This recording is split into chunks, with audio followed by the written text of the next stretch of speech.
Welcome to Dr. Lottie Science with Soul. I'm Dr. Lottie and the host of this podcast. I'm a physician, medical intuitive, evidential psychic medium, international keynote speaker, and author of Med School After Menopause, The Journey of My Soul, an inspirational story about transformation, healing, and spirituality, which won first place in the category of spiritual leadership in August 2021 from Living Now Book Awards. This award recognizes truly world-changing books that contribute to positive global change. The inspiration for this podcast came from my own life experiences. As I have journeyed through life, it has taught me that we're part of a greater divine web of interconnectedness. I have walked the path of illness, healing, and transformation. After 2 near-death experiences, I became clairvoyant, clairaudient, and clairsentient, and was guided to attend medical school at the age of 54. We will be meeting with many different types of doctors, healers, as well as spiritual leaders, educators, and other inspiring souls in this podcast. It is my hope that you will gain information and create a path to healing your own life physically, emotionally, and spiritually, and bridge the gap between science and soul. If you are a person who understands the interconnectedness of mind, body, and soul, and would like to take one of my courses or work with me to create a path of healing your own life, please visit divinespiritualessence.com or drlottie.com.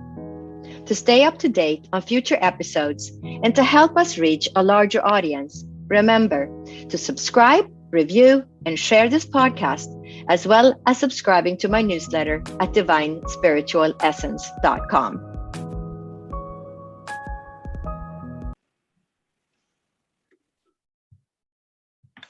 Welcome to Dr. Lottie Science with Soul. I'm Dr. Lottie, and today I am so excited to have Kai Bretz with me in the studio today. And Kai Bretz is an award-winning author, and he received the silver medal in the 2021 Living Now Book Awards in the category of Best Male Memoir for his book, Turning Right, Inspire the Magic: How to Transform Who You Think You Are to Reach Your Highest Aspirations. Kai thrives on embarking on quests which appear impossible. Accomplished in the corporate world, he seeks personal growth by entering the world of ultra running, where he learns to master the inner game.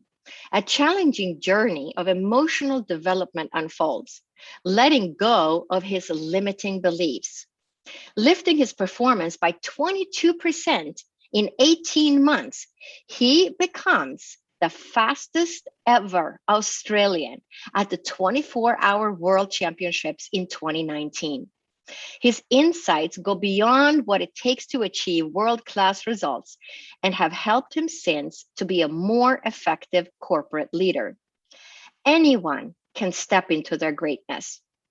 All we need is the courage to walk new paths in the midst of chaos, to choose a right turn. So welcome, Kai. I am so excited to have you as a guest today. I'm really excited too. Thanks for having me. So can you start by telling the audience, where is your accent from? Well, I'm Australian and German and lived all over the world. So worked for a long time in Japan, in Russia, I think in total like 12 or 13 countries. So it's a real mixture. And here in Australia, everybody thinks I'm from South Africa, but that's one of the few countries I've never been to. That is funny. It's probably the mix of your accents. It must be. So yeah. That is funny. And tell me about your book. You won the silver medal at the 2021 Living Now Book Awards in the category of Best Male Memoir. And your book is called Turning Right, Inspire the Magic.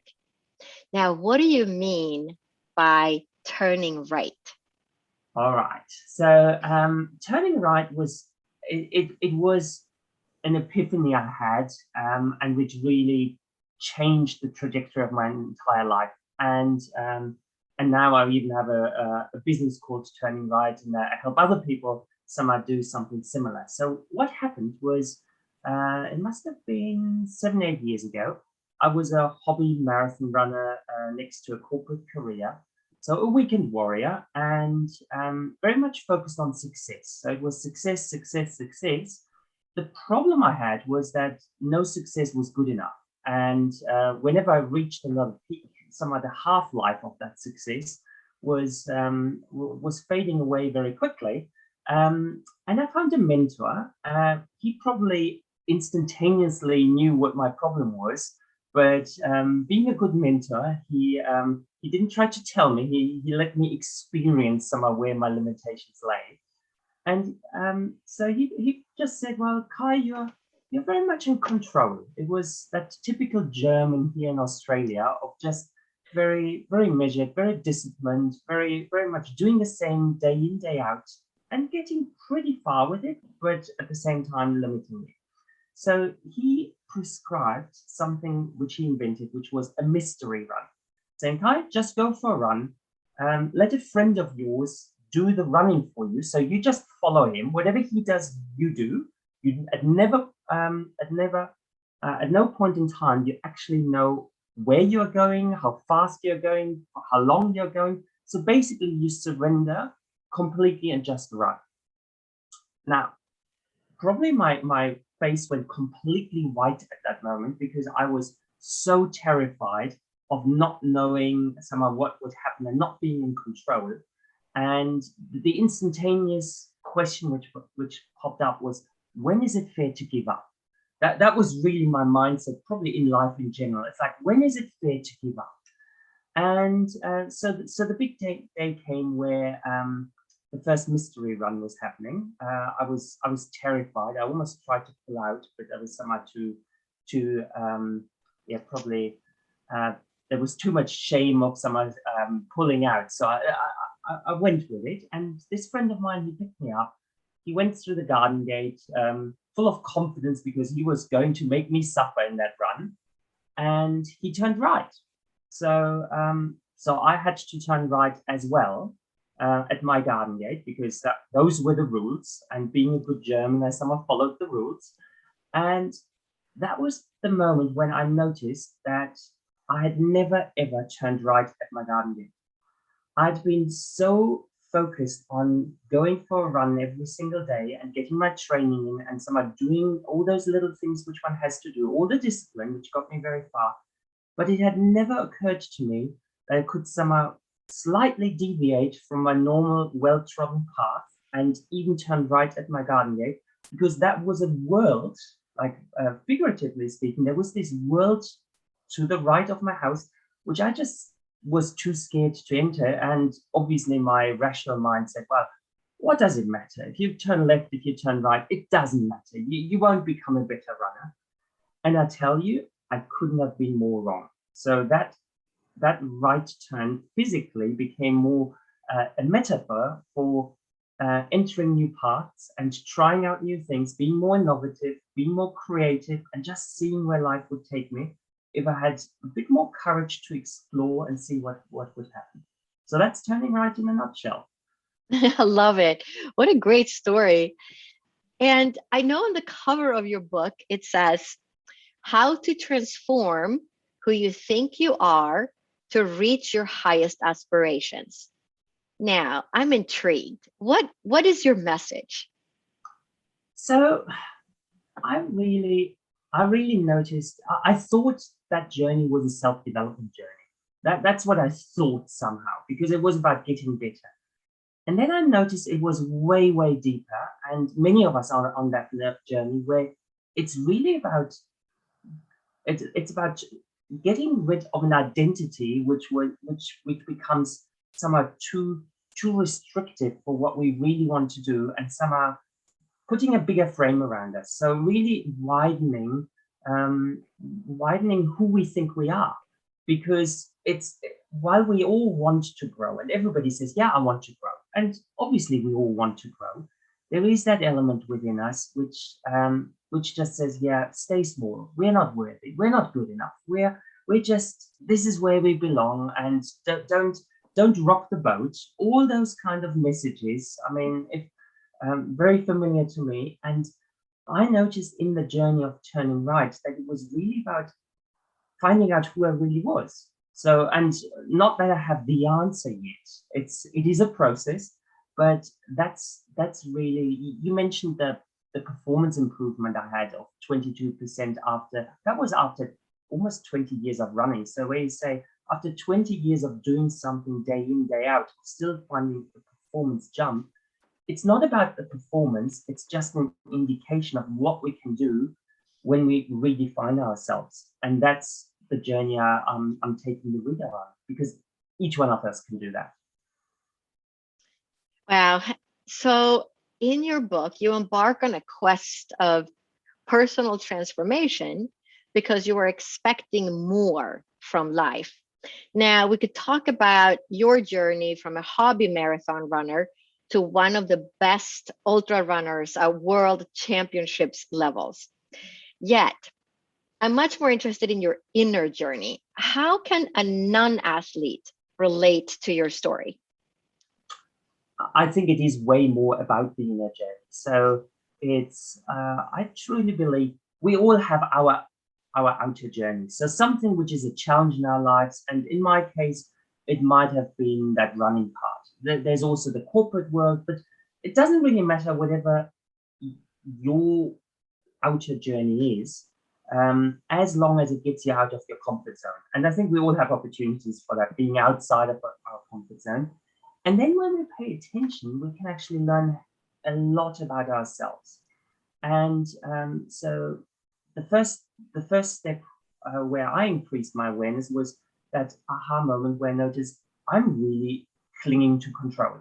And this kind of clinging to control probably resonates with a lot of people in the corporate world.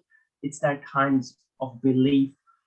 It's too dangerous to play small. It's that kind of that story of saying I have to be big, otherwise who am I? For some other people, because it's not like you have to cling to control to somehow to turn right. There are some other stories we might tell ourselves. So I have a secondary story, which is it's dangerous to want to be loved, which is probably a story which resonates with quite many people as well, of just saying, well, I better stay in my shell, and I'm not really showing who I am because it's just too dangerous. And then some other people, just to see whether what would be another story people tell themselves, can be, well, don't rock the boat. It's like it's the people pleaser aspect of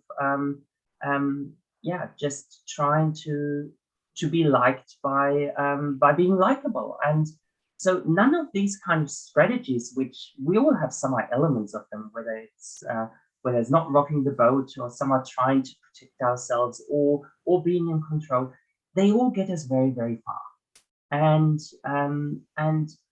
that's why we have those habits and patterns, because they have gotten us very far in life.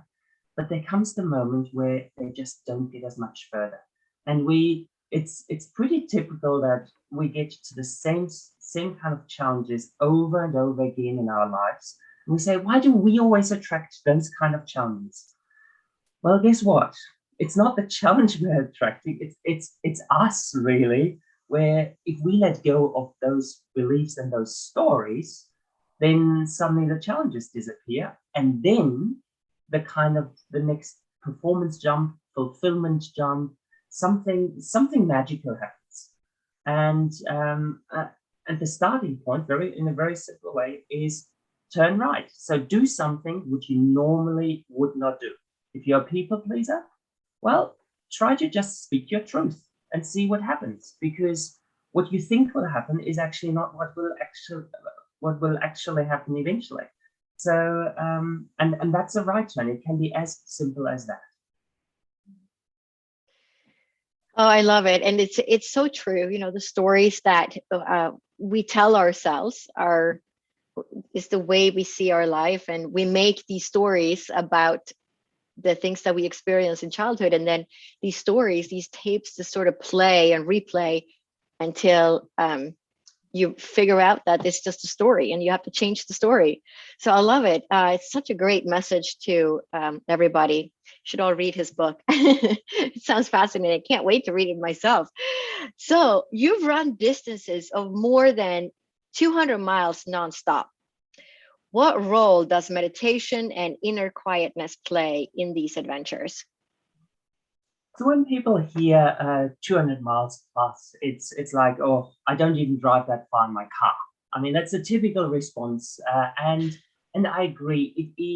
It's a long way, and in a way, I just ended up doing these distances because I noticed it's that kind of getting out of the comfort zone, and our rational brains cannot somehow even imagine us doing that. So it's a journey where you can never be physically fit enough to really do it. And I think I run those distances more with my mind than with my body. Whenever I try to just force my way towards the finish line, I get into deep trouble, and it's I normally have those kind of those upsets during a run where I'm close to giving up because I'm just clinging to that wish to be better and to be fast and to somehow do what other people expect of me. And then there comes that moment where it's about surrendering, and it's really another fork in the on the path, which is either give up or surrender. And surrendering is when I just accept whatever is in that moment, and it becomes a meditative experience. It just becomes it's I've run races like in a 218-mile race, where towards the end, so it must have been 150 miles plus, where I was completely one with my surrounding, and just really I didn't feel like running. I was just floating through nature. It was I think it was the third night I was running. So without any sleep, I had like in total 2 hours of sleep within 3 days of running. And there were at night, the spiders came out and made lots of spider webs. So we had to navigate, probably at night, there were literally hundreds of spider webs in my way. And I was just with my little head torch bobbling on top of my head. And you won't believe that even in spite of the sleep deprivation, I did not bump into a single spider web. I navigated them because they were just part of nature and I was part of it. And we just never collided, which rationally does not make any sense to me at all, because why would that happen? And it's and that's where I find that meditation is probably the best preparation for these races, and for any challenges actually I'm facing in life, where it's the most effective way to somehow just be present and see what happens. Love it. Do you meditate also on a daily basis, or it just happens when you're running? Now, I absolutely meditate on a daily basis. So I started really just with 5 or 10 minutes a day. That was a few years ago.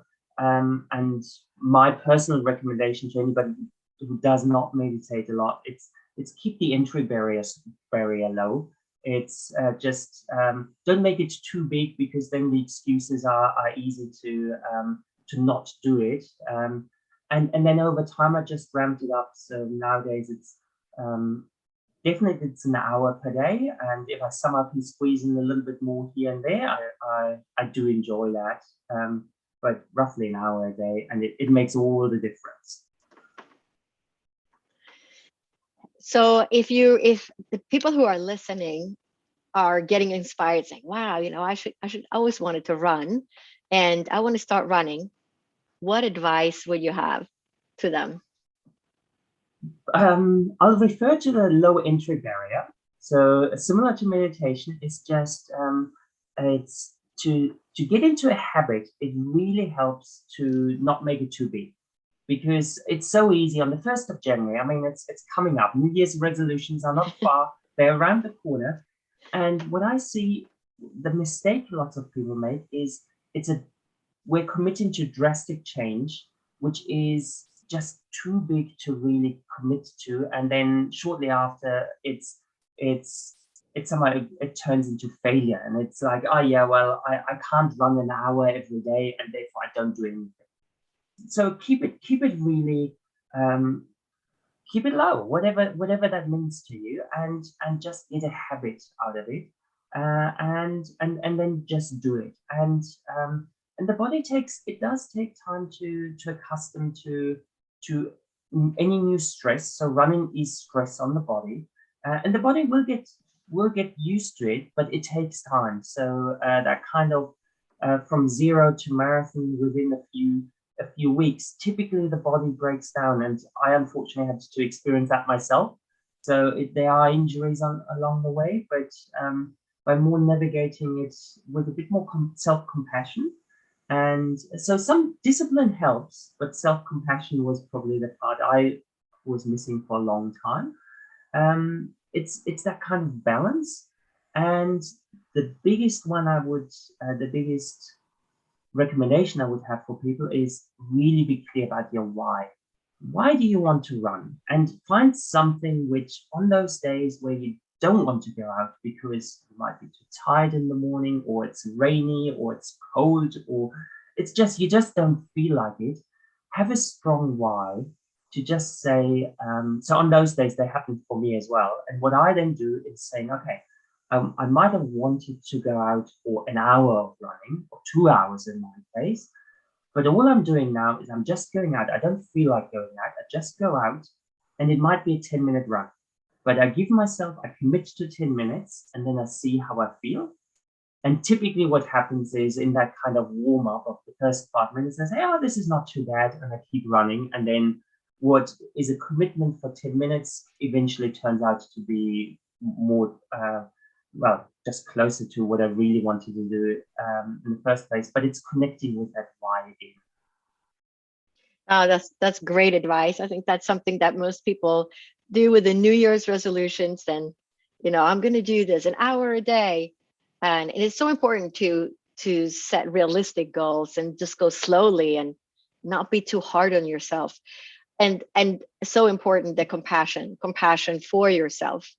So that is just great advice. In the book, the heart of your story seems to be about raising consciousness. What is your perspective on how that can bring healing?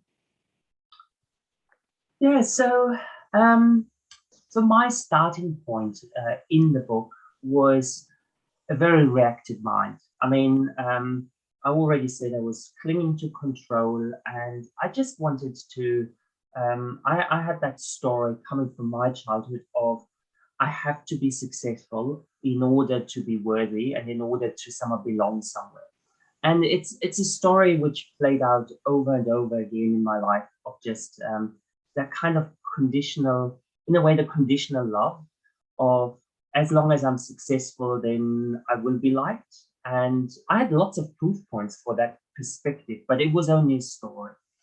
And and the transformation I was undergoing, and I see lots of people somehow on a very similar path, is noticing that when we become the author of our life, we truly step up, and suddenly we just define ourselves completely differently. So instead of saying, I am whoever you allow me to be, because in a way I come with my success, and then you somehow confirm that I'm worthy, I give other people all the power to to define who I am, because I'm nobody unless somebody else confirms I am that person. And that's a pretty miserable situation to be in, and it is very typical. But through these challenges I was facing, and through some other new perspective of failing as well. I mean, there's lots of failure in my book, where I tried things which didn't work out. But what I learned was letting go of that meaning making of saying, well, when I fail, then I'm suddenly not worthy. instead, it was stepping up into a bigger self, saying, well, I'm the author of my life. I really am here to grow. I'm here to eventually to inspire others, to somehow give something to others. It's not all about me. And I don't need other people to confirm my self-worth. I'm getting my self-worth elsewhere. And that's really claiming, for the first time, really claiming an identity, which is the first kind of step in raising consciousness. There are obviously way further steps. I'm very aware of them, and I might be only on the path to some bigger states of consciousness, but that's the beginning, and that's the beginning. I think it always starts with the first step, and that's the journey I'm taking the reader on. Great advice. I love it. I love your perspective. It's very similar to my own perspective and what I talk in my book. So it's almost like our books are siblings in a way. So it's fascinating to hear you talk about it. And now it makes me, I just really want to read your book. So I'm gonna have to get it. I wish I could have read it before, but time flies too quickly. So this is just how the world is sometimes. And I'm just gonna have to wait until I finish the book. I have about an hour left of a book I'm reading, and then yours is gonna be next. So I'll feel very honored. Yeah, I can't wait. It's fascinating how we have similar views on so many things. So at the beginning of the pandemic, you had the courage to take another right turn and to leave a secure and senior leadership role in the corporate world in order to set up your own thought leader practice. So would you say that this was a calling for you?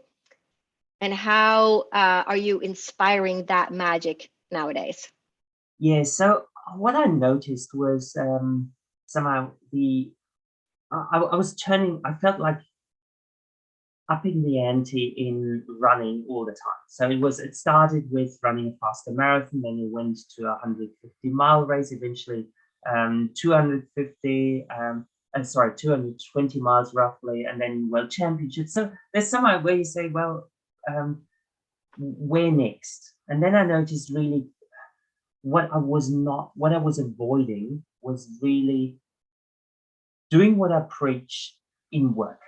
So it's all running, and running is all that kind of safe space for me. I mean, it's a hobby eventually.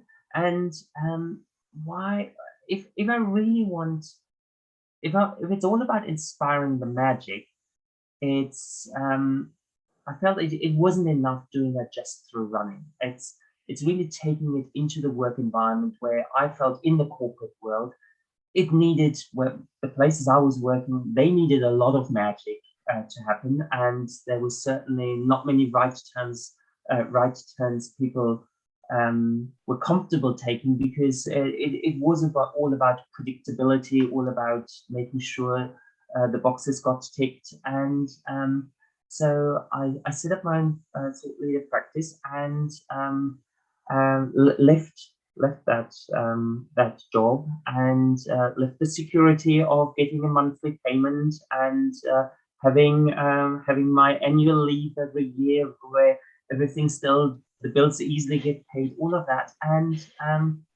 yes, it was a calling, because I felt what I had on offer was helping executives, helping leaders, helping really people on a similar journey where they had gotten very far, were successful in what they were doing, but didn't really feel that kind of oomph in their lives. And what is the next stretch for them? How do they inspire their teams? How do they do things more effortlessly?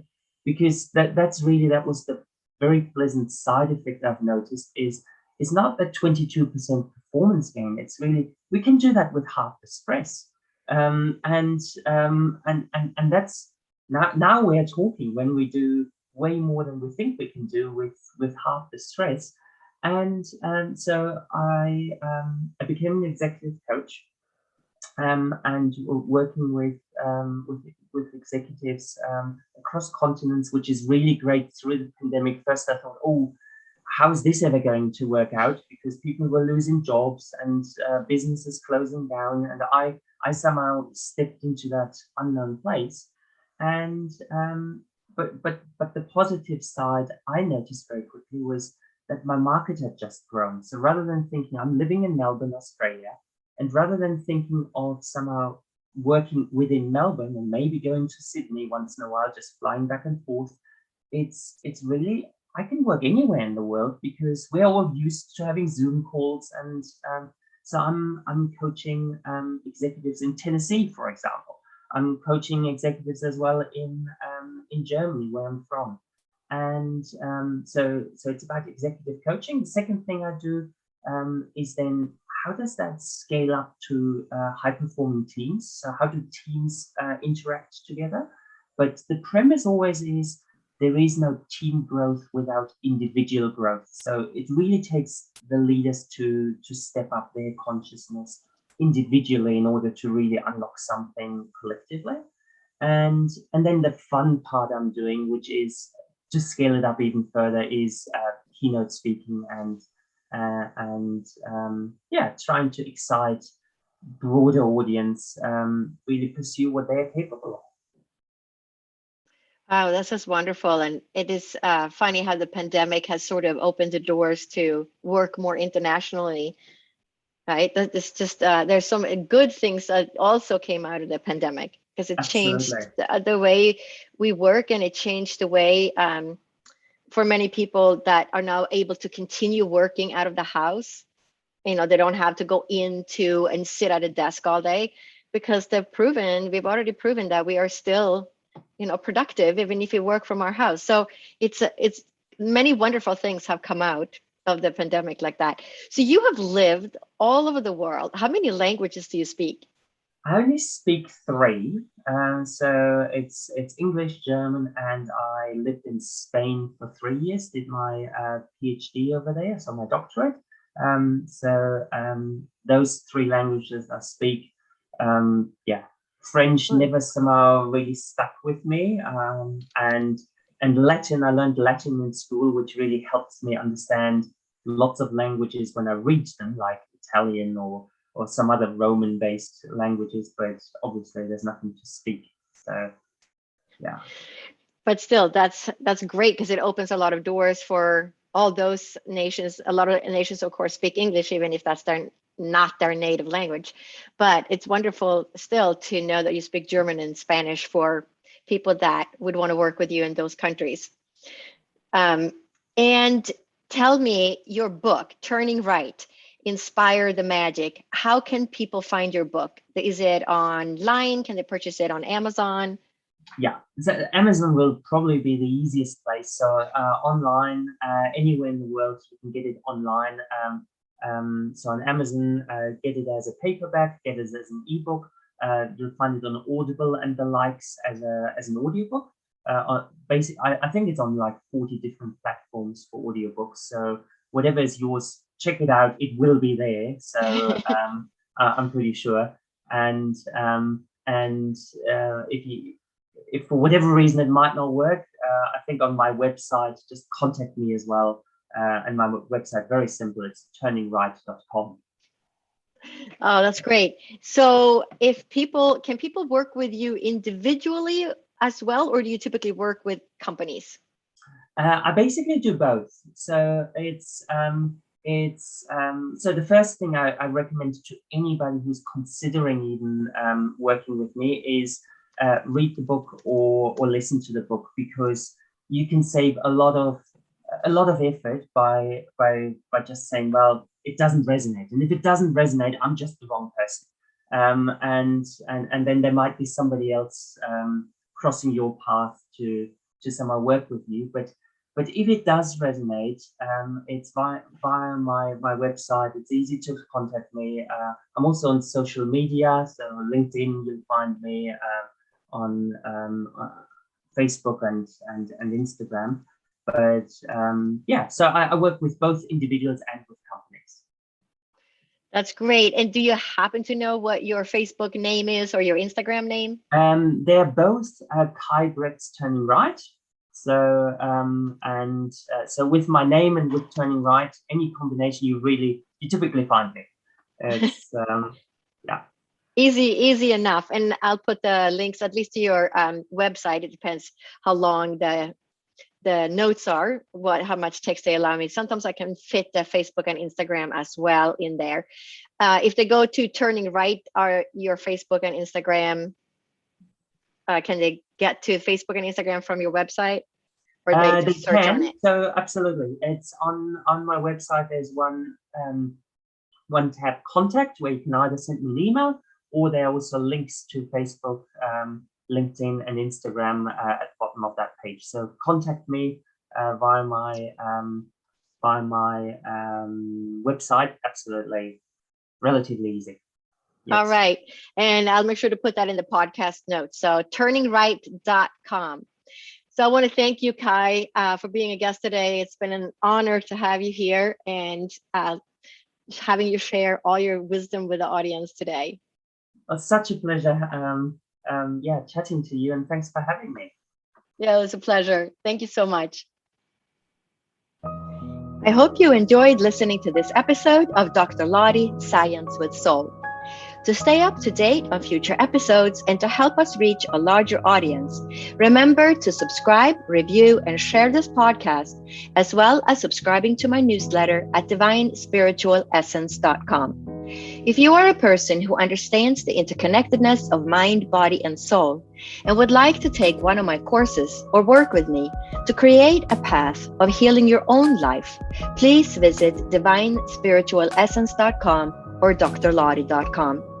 My book, Med School After Menopause, The Journey of My Soul, an inspirational story about transformation, healing, and spirituality, which won first place in the category of spiritual leadership in August 2021 from Living Now Book Awards, is available online at Amazon as well as other online platforms worldwide. If you are a person who understands the interconnectedness of mind, body, and soul, and would like to take one of my courses or work with me to create a path of healing your own life, please visit divinespiritualessence.com or drlottie.com.